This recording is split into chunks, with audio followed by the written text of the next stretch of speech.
पुरी धाम के बाहर एक छोटी सी झोपड़ी थी। मिट्टी की दीवारें, टूटी हुई छत और भीतर एक माँ अपनी गोद में रोते हुए बच्चे को चुप कराने की कोशिश कर रही थी। उस माँ के पास न धन था न अन्न, बस था ममता से भरा हृदय।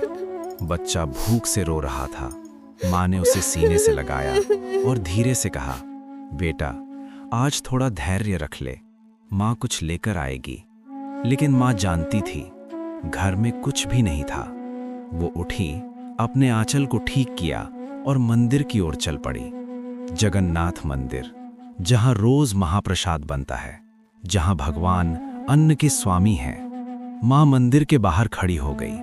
भीतर से भोग की सुगंध आ रही थी। उसका मन डगमगा गया। उसने हाथ जोड़कर मन ही मन कहा, हे जगन्नाथ, मैं अपने लिए कुछ नहीं मांगती, बस मेरे बच्चे के लिए एक कौर दे दो। लेकिन महाप्रसाद बंट चुका था।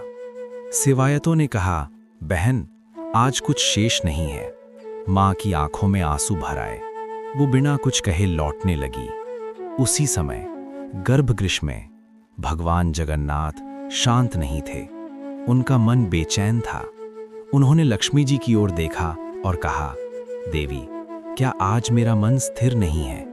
लक्ष्मी जी बोली, प्रभु क्या कारण है? जगन्नाथ जी ने गंभीर स्वर में कहा, एक माँ खाली हाथ लौटी है और उसका बच्चा भूखा है। लक्ष्मी जी चकित रह गईं।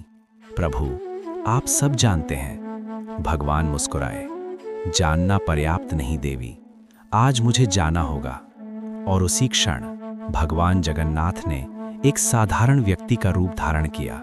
न मुकुट न आभूषण, सिर्फ एक थैला और करुणा से भरी आंखें। वो उसी झोपड़ी की ओर चल पड़े। झोपड़ी के भीतर माँ बच्चे को चुप कराने की कोशिश कर रही थी।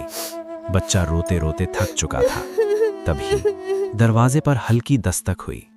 माँ ने चौंक कर पूछा, कौन? बाहर से आवाज आई, माँ क्या अंदर आने की अनुमति है?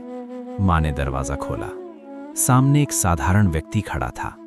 उसने धीरे से कहा, मैं राहगीर हूं, मेरे पास थोड़ा भोजन है, अगर स्वीकार करो तो। माँ की आंखें भर आईं। उसने भगवान को भीतर बुलाया। भगवान ने थैले से थोड़ा सा चावल और सब्जी निकाली। वो मात्रा में कम था, पर उसमें प्रेम भरा था।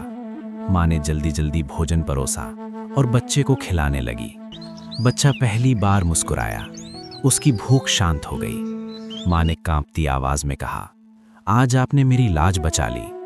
भगवान मुस्कुराए, माँ तुमने कुछ मांगा नहीं, इसलिए मिला। माँ ने पूछा, आप कौन हैं? भगवान ने बच्चे की ओर देखा और कहा, मैं वही हूं जो भूख देखकर रुक नहीं सकता। इतना कहकर वो साधारण व्यक्ति अदृश्य हो गया। अगली सुबह जब माँ मंदिर गई, उसने गर्भगृह में भगवान जगन्नाथ के दर्शन किए। वही आंखें, वही मुस्कान। माँ समझ गई। उसने भूमि पर गिरकर कहा, हे प्रभु, आप मंदिर में नहीं, आप तो हर भूखी माँ के द्वार पर हैं। और उसी दिन से पुरी में ये कथा फैल गई। भगवान जगन्नाथ सिंहासन पर विराजमान हैं, पर उनका हृदय भूखी माँ की झोपड़ी में बसता है। क्योंकि जहां ममता रोती है, वहीं जगन्नाथ चलते हैं।